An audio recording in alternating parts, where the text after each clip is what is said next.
Okay, everybody, welcome back to Leosophy. Very short, very late vid today. I was out of town. That's the reason. I'm actually surprised I'm able to record today.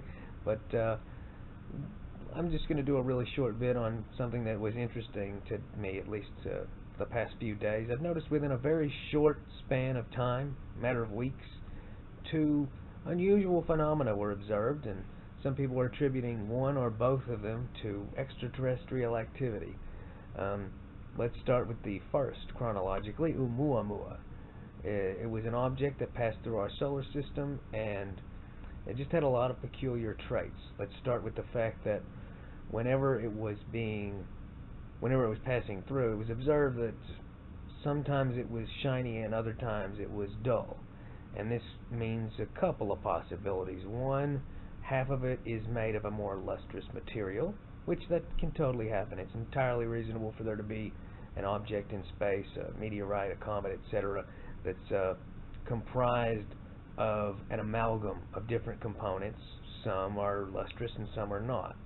Like, for example, partial iron and partial titanium, or streaks of gold embedded in an otherwise carbon-based substance. Didn't phrase that very well, but you get the idea. Different materials have different properties, and sometimes those materials are not evenly distributed throughout an object. So that's one explanation for why it had that peculiar quality. Another possibility is the way that it was moving. If it was rotating at a peculiar pace, one side could look lustrous and the other not. In other words, whenever the object is like this, more light's hitting it and it looks lustrous, whereas when it bends forward, less light is hitting it because, it's a smaller amount of mass for the light to strike, and so it's less lustrous. You can kind of see that like flip a coin in the air.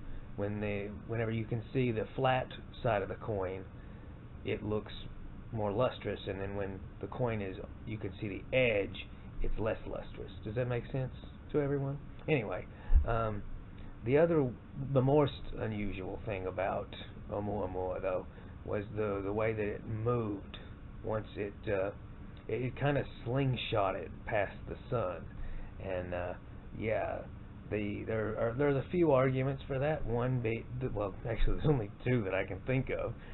That doesn't mean there's not more, but the biggest, the more skeptical interpretation would be that it simply flung into the sun's orbit at such an angle that it was able to use that momentum to slingshot in another direction.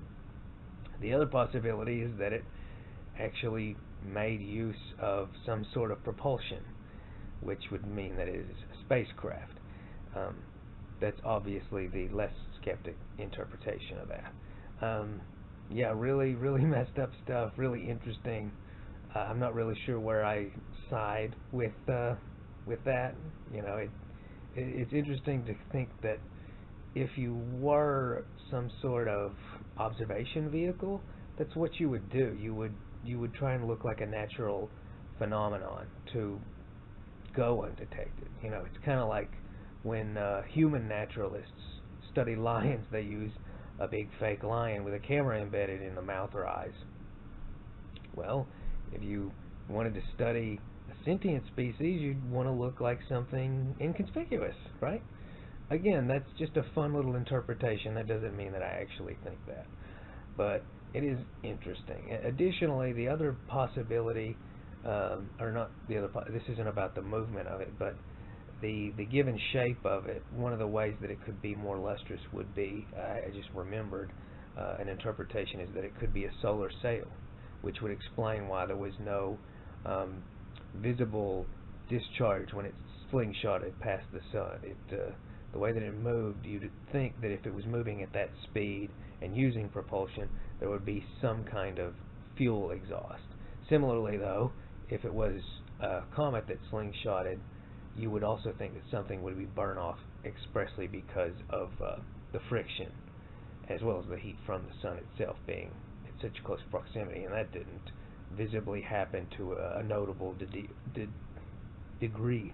I don't know why I just stammered. I do not have a stammer.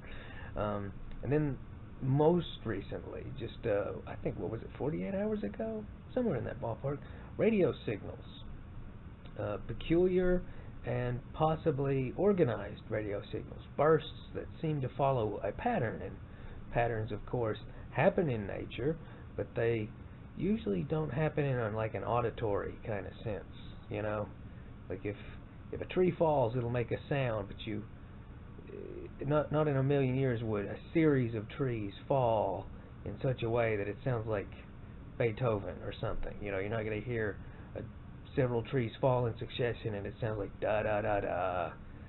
So that indicates something more organic in nature. Now that doesn't mean aliens, though. It could be some sort of contamination.